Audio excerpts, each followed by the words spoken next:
We saw TK off course. Let's take a look at what might have happened. Rafael Matos, J.R. Hildebrand, he goes by them on the outside, and he's out of the groove. Yep. Just now carried he's in. really out of the groove.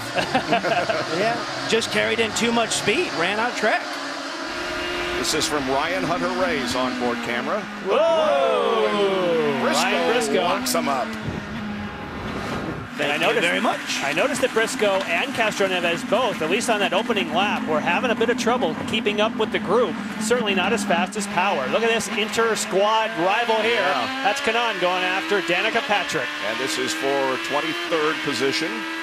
And so this is coming really to the best passing zone, the long back straightaway, sets you up here. Look to the cones between 3 and 4. That's the designation in the track, right there where those cones are. A better perspective of the track from high above it. Just a great... And that's what they call Thunder Alley as you come off of turn 9. Between those trees, if you go back and watch over there, it just kind of reverberates all back through, and it's very quick, demanding physical section. Now through the carousel, you can certainly get the idea right away. This is a driver's racetrack. Then by the front straightaway, which they're being scored now. Of course, they started the race on the other side, but that's the pit straightaway. It's shorter. And Robbie, turn 1, that takes commitment. Love turn 1, one of my favorite corners in all the country of all the racetracks. It takes commitment. That you would say that. It looks like such an innocent place. Oh, if you're ever at this racetrack, go to the outside of the corner and watch the cars go through there. It's like they defy the laws of gravity. But one thing this track is, and you hear some drivers don't talk it up, but a lot of them do, it is absolutely physical. Look at Dario. He had a run on Sato. And he got it. Oh, and Franchitti was on his overtake button, so he used one of his overtake assists, making a move, and at the same time, Scott Dixon at Sato actually used it in defense, but he's got that position. Nice job. I think Dario certainly is somebody who's we got to watch to challenge Power. Well, because Dario was very confident in what he said when he got out of the car. He's like, I really like my car. I'm really happy with it. I think we made good strides. He worked very hard on Friday night with his engineer, Jeff Simmons, because he wasn't happy after the first day.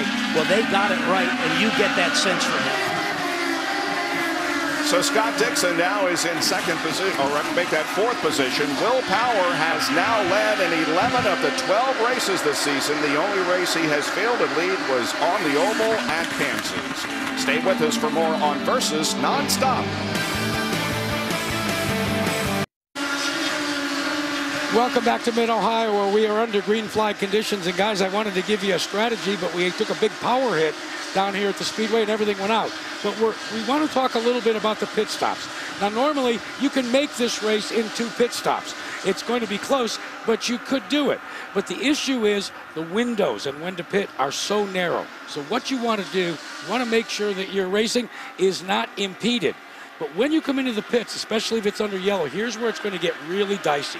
First of all, this pit wall area, normally it's about 2.5 feet high. It is now 4 feet high. So that's one of the issues that we're dealing with. But more importantly, as you see these pit stalls right here, they are the smallest on the IndyCar circuit. At 35 feet, the only track that had pit stalls this small, Nazareth, Pennsylvania. When was the last time we ran there? It could get dicey under a yellow when everybody decides to have feeding time at what I like to call here the zoo. Yeah, there was a lot of discussion about that in the drivers' meeting today. And the reason the pit boxes have been shortened is the fact that we have 27 cars, and it only really accommodates 26 on pit lane. But because of 27, the pit boxes have been shortened to 35 feet. Now, there was an incident on pit road earlier today. Mario Moraes had 3 pit members who were slightly injured, but apparently all of them are working today. Will Power has led in 13 of his last 14 starts. He is the leader of this race as we go back through the field with Honda. Running in second position, officially 9/10 of a second behind. The leader is Dario Franchitti. And I just talked about how Dario is working hard with his engineer. Jeff Simmons, I meant to say his brother Chris. I get those boys confused every once in a while, both in the racing world. And that's, of course, because Chris did engineer Jeff, who was also a driver. Now, of course, Sato's had a great run, as well as Scott Dixon. And we heard, certainly, for Scott Dixon, changing an engine and having problems with that throttle, as Robbie Floyd had said. That's kind of a crazy way to start a race. And look at Ryan Hunter-Reay right behind. He's closing in. Ryan Hunter-Reay is in 5th position. He's also in 5th position in the point standings, leading the charge for the Andretti Autosport team. And Hunter-Reay is one of the guys that said this is absolutely the most physical racetrack that we're at. Elio Castroneves runs about 5 seconds behind the leader, Will Power. And right behind him is his Penske teammate, Ryan Briscoe. And check out right behind is Simona De Silvestro. Imagine it's a much lower budget team. She's chasing down 2 Penske team members thinking, hey, this day's going pretty well. EJ Viso had a problem at the very start. Couldn't get the car started on pit lane, but he caught up and is now running in the 9th position behind Simona. There's Justin Wilson. Yeah. You know, I talked to him this morning, and he had a little incident with Briscoe, and he hurt his right hand, and doesn't have his thumb. He can't use that. It's really going to be a long day for him in that cockpit. Different colors for Marco Andretti this weekend in the 26 car, flying the Meyer colors. He's running in 11th position. 12th is Hideki Muto. Got a teammate this weekend in Graham Rahal, with the Newman Haas team. National Guard car of Dan Weldon runs in 13th position as we continue to go back through the field. Into the carousel is the 13th corner and onto the front stretch.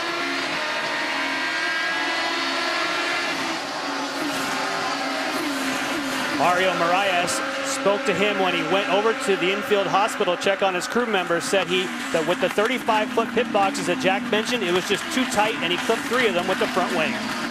But again, they're apparently okay and working the race.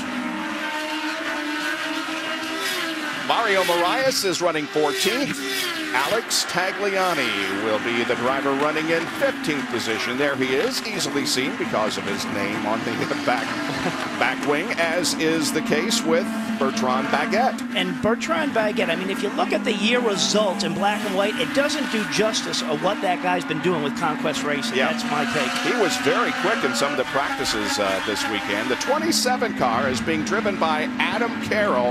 He made his season debut at Watkins Glen. Rafa Matos is next in 18th position, and behind him is Alex Lloyd.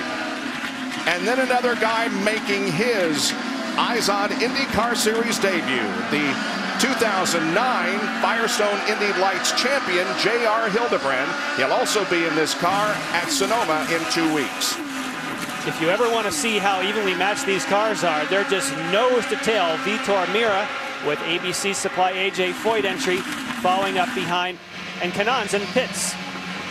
So the first to make a pit stop is Tony Kanaan. And why he is coming in right now is we saw he was marred way back in traffic, so probably part of the theory is say, hey, let's get him in right now. We got the sticker reds on there. They're a little faster tire, more grip to him, but he doesn't have anybody in front of him. So right now he can run as fast as he wants. I mean, he's got to run as fast as he can. Now, in qualifying yesterday, TK apparently had a really good lap going, but he comes up on Simona De Silvestro. She was gapping herself, so she slowed down. Then she stands on it. We thought she was going to leave the door open for Kanaan. She didn't. She's not quite up to speed. She's trying to get in. She did transfer. Unfortunately, Kanaan did not. He had to slow down and gap himself, but he was on the outside looking in. Well, look at her go today, and I really think she may have had a shot at the top 6 without having that clutch problem. Down to Jackaroo. And Robbie Buell, you were absolutely right. Check with Tom Anderson. And remember we talked about if you're being slowed up or impeded by some traffic, go out of sequence, get off there. You always want to race the racetrack, not others. That's exactly what Tony Kanaan has done, and it's been confirmed by his team. Meanwhile, Will Power continues to lead. The top 5 are Power, Franchitti, Sato, Dixon, and Ryan Hunter-Reay at Mid-Ohio Sports Car Course in North Central Ohio.